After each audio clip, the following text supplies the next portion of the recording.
అల్టిమేట్గా అడితిరిగి ఇండస్ట్రీ పెద్దలందరూ నిన్న బాగా ఒక వివివిఐపీలందరూ తెలుగు ఇండస్ట్రీలో వాళ్ళు సమావేశాలు 15-20 మంది రాత్రి సమావేశమై మనకి ఇప్పుడు ఆపద్బాంధవుడు చంద్రబాబు గారే, ఆయన దగ్గరికి వెళ్ళిపోదాం, ఆయన శిష్యుడే ఇక్కడ పరిపాలన చేస్తుంది, మిగిలిన వాడి జోలికి రాకుండా ఇండస్ట్రీ మీద ఎందుకు ఆయన కత్తి కట్టారు, ఈయన కూడా జగన్మోహన్ రెడ్డి లాగా తయారైపోయారు రేవంత్ రెడ్డి గారు, మనల్ని కాపాడాలి, అంతగా అవసరమైతే స్టూడియోలన్నీ షిఫ్ట్ చేసి ఇండస్ట్రీ మనం ఆంధ్రప్రదేశ్ తీసుకుపోదాం, ఆ ప్రతిపాదన తీసుకొద్దామని. సరే, ఇక్కడేదో వాళ్ళకి ఇబ్బంది, ఆంధ్రప్రదేశ్కి వరంగా మారే అవకాశాలు కనిపిస్తున్నాయి. మీరు ఎలా చూస్తున్నారు ఈ ఎపిసోడ్ని? ముందుగా 99 వీక్షకులకి, డిబేట్లో పాల్గొన్న మిగతా మిత్రులకు నా నమస్కారం.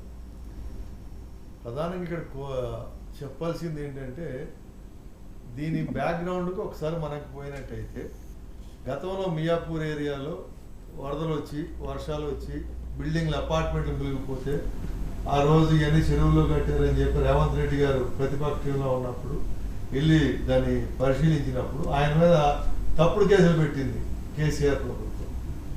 ఇబ్బంది పాలు చేసింది. ఏది మునిగిపోతున్నా ఇవన్నీ చెరువుల్లో కట్టడం వల్ల ఎన్ని ఇబ్బందులు అవుతున్నాయి.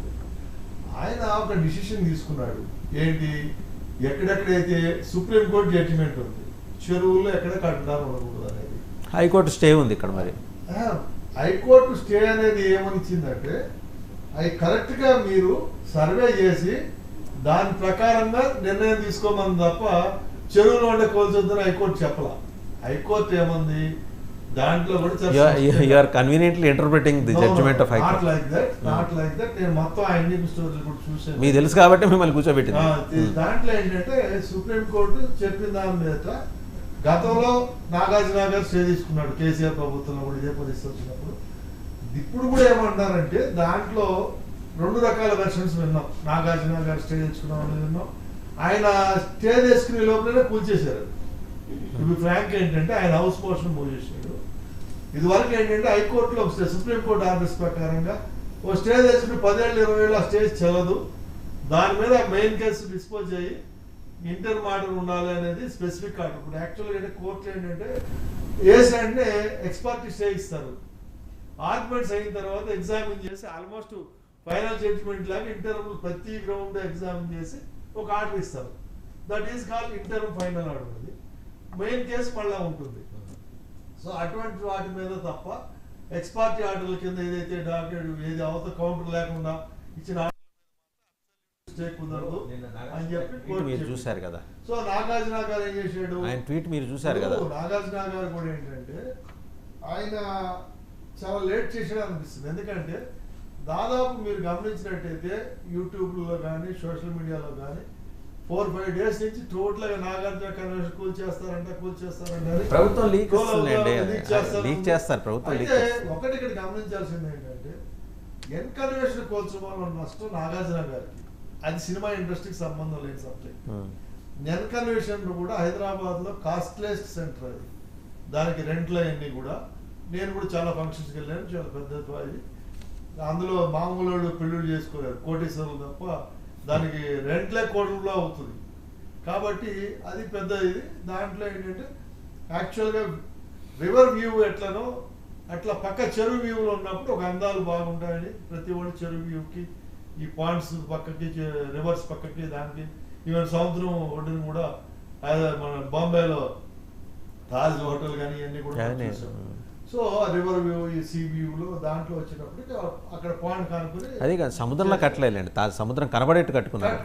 అట్లా ఇక్కడ ఏమైందంటే, హైదరాబాద్లో మనం ఇంతకుముందు చెప్పాను రేవంత్ రెడ్డి గారు అప్పుడు మియాపూర్లో ఉన్నప్పుడు అన్ని మునిగిపోయి అంత ఇబ్బందులు పడినప్పుడు పడవల్లో వెళ్ళి అంత చేసిన పరిస్థితుల్లో ఈ చెరువులో కట్టడం అనేది వస్తున్నది. ఈ చెరువులు అనేది నాకు తెలిసి ఫస్ట్ నేను సరూనగర్లో చూశాను. సరూనగర్ చెరువు చూసుంటారు మీరు. సరూనగర్ చెరువు కానుకుని ఆ పక్కనంతా కూడా ఫ్లాట్లు వేసి అమ్మేసి బిల్డింగ్లు కట్టారు. అది ఏమవుతాయి, పెద్ద వర్షాలు వచ్చినప్పుడు ఆయన్ని మునిగిపోతుంటాయి. హైదరాబాద్లో చాలా ప్లేసుల్లో అది.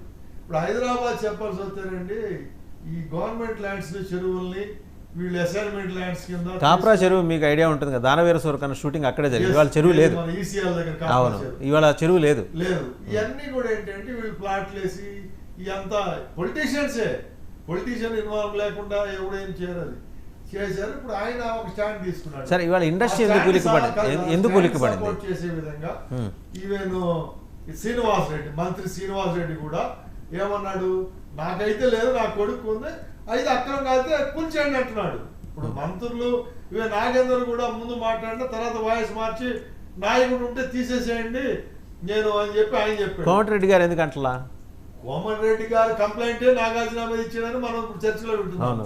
సో ఆయన ఉన్నప్పుడు ఆయన పాత కష్టాలు ఉన్నాయా వాళ్ళిద్దరికి? అంటే ఇప్పుడు ఎన్కన్వెన్షన్ సంబంధించి ఏమంటే రకరకాల పొలిటీషియన్స్ యాక్చువల్ గా ఆ ఫంక్షన్ ఈవెంట్ నేను కూడా రేవంత్ రెడ్డి గారిది వాళ్ళ అమ్మాయిది కూడా అక్కడే జరిగినట్టు గుర్తున్నాను. అప్పుడు చంద్రబాబు గారు అంత దగ్గర ఆయన అరెస్ట్ అయ్యన్న పరిస్థితుల్లో చేసినప్పుడు.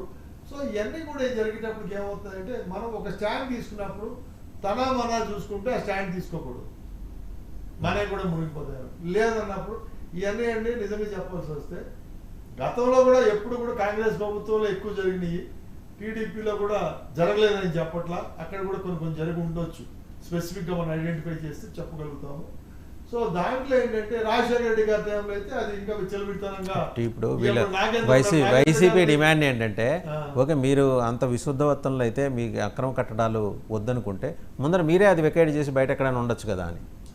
అది ఏమవుతుందంటే లింగంనేని గారి గెస్ట్ హౌస్ అది వెకేట్ చేసి బయట ఉండొచ్చు కదా. రాజశేఖర రెడ్డి మాటలాగా ఉన్నాయి. ఆయన ఏం చెప్పాడు అసెంబ్లీలో, నువ్వు ఏదైతే అసైన్మెంట్ ల్యాండ్ ఎంత 8,000 నువ్వు లోట ఏంటిది పులివెందుల ఆయనది అది ఏమంటాం అది వాళ్ళ ల్యాండ్స్ ఉన్నాయి కదా, అది ఏరియా అనేది అంటాం.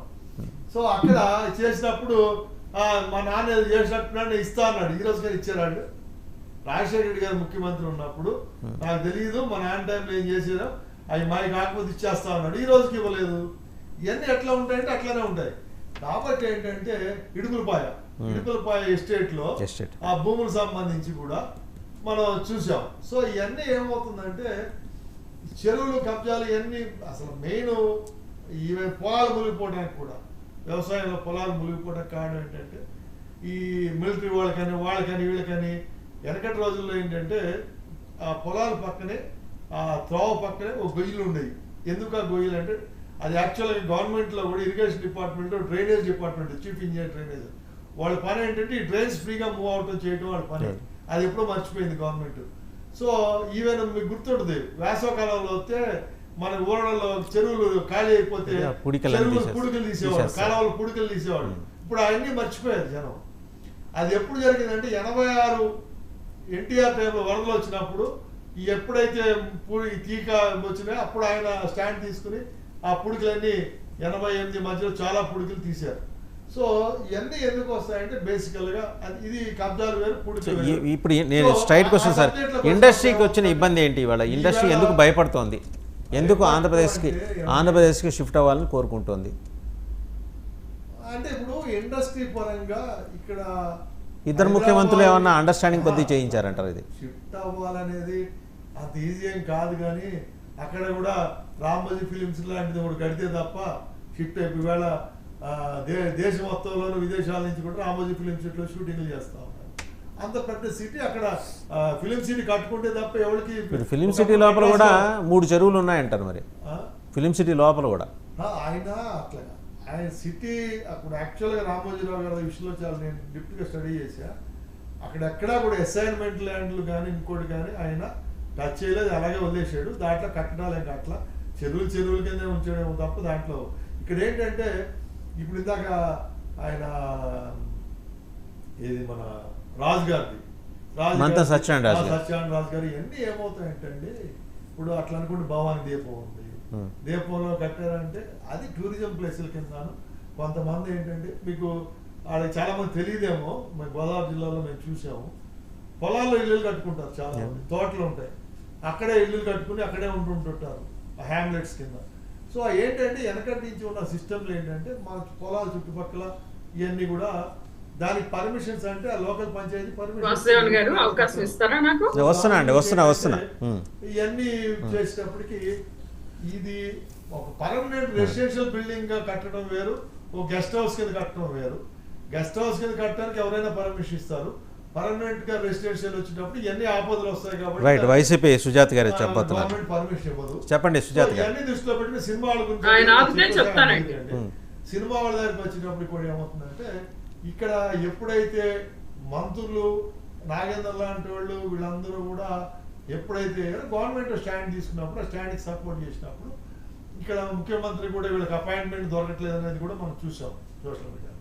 సో దాని మీద ఆయన దగ్గరికి వెళ్ళినట్టయితే ఆయన ద్వారా